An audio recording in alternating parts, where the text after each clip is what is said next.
సంగారెడ్డి జిల్లా అందోల్ నియోజకవర్గం మండల కేంద్రమైన టేక్మాల్లో బీఆర్ఎస్ శ్రేణులు పెద్ద ఎత్తున ఆందోళన చేపట్టారు.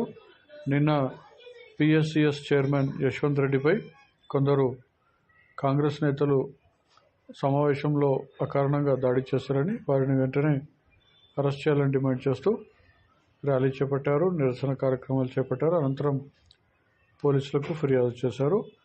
దాడి చేసిన వారిపై చర్యలు చేపట్టాలని బీఆర్ఎస్ నేతలు డిమాండ్ చేశారు.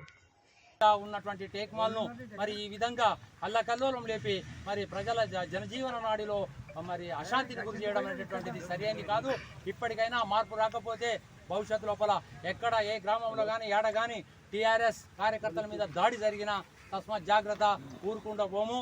సాధ్యమైనంత వరకు ప్రజాస్వామ్య పద్ధతిలో చట్టపరంగా వెళ్తాం. చట్టం ఒకవేళ మాకు రక్షణ కలిగించలేకపోతే దాడికి ప్రతీకార దాడులు కూడా ఉంటాయి.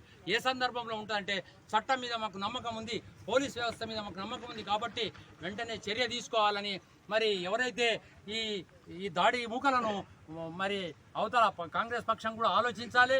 దయచేసి మన రాజకీయాల్లో ఇలాంటి సంఘటనలు జరగడం దురదృష్టం కాబట్టి మార్పు రావాలని ఈ సందర్భంగా కోరుతూ మరి ఎట్టి పరిస్థితుల్లో వాళ్లపైన హత్యా కేసు నమోదు చేయాలని ఈ సందర్భంగా కోరుతున్నాం.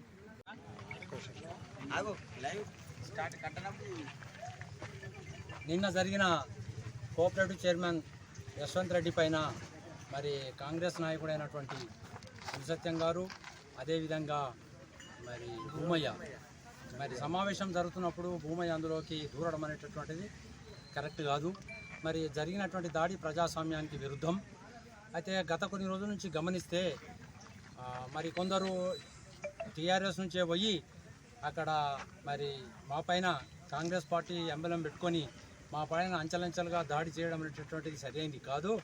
ఇది ప్రజాస్వామ్యం కాబట్టి ఆయనపై యశ్వంత్ రెడ్డి కోఆపరేటివ్ చైర్మన్ పై అవిశ్వాస తీర్మానం పెట్టడం అనేటటువంటిది సరే ప్రజాస్వామ్యంలో ఒక భాగం కాబట్టి మేము కూడా మరి సరే ఉంటే నెగ్గుతుంది, లేకపోతే వీగుతుందని అనుకున్నాం. కానీ నెగ్గింది.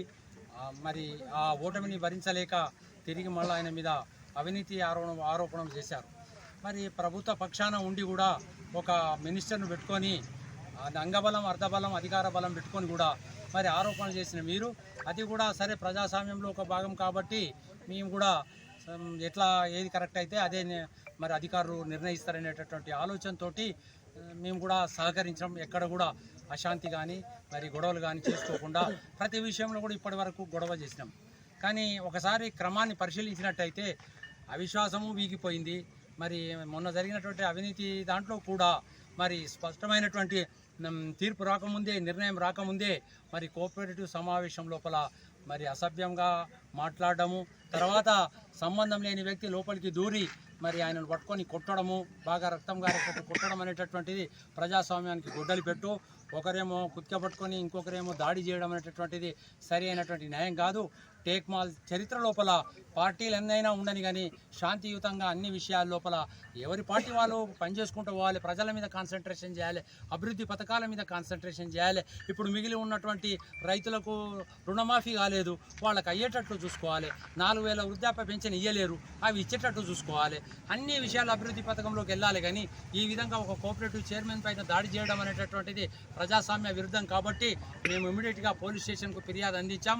వాళ్ళకు ఒకటే ఉంది, మాకు అధికార బలం ఉంది కాబట్టి మేము కూడా కేసు పెడతాం.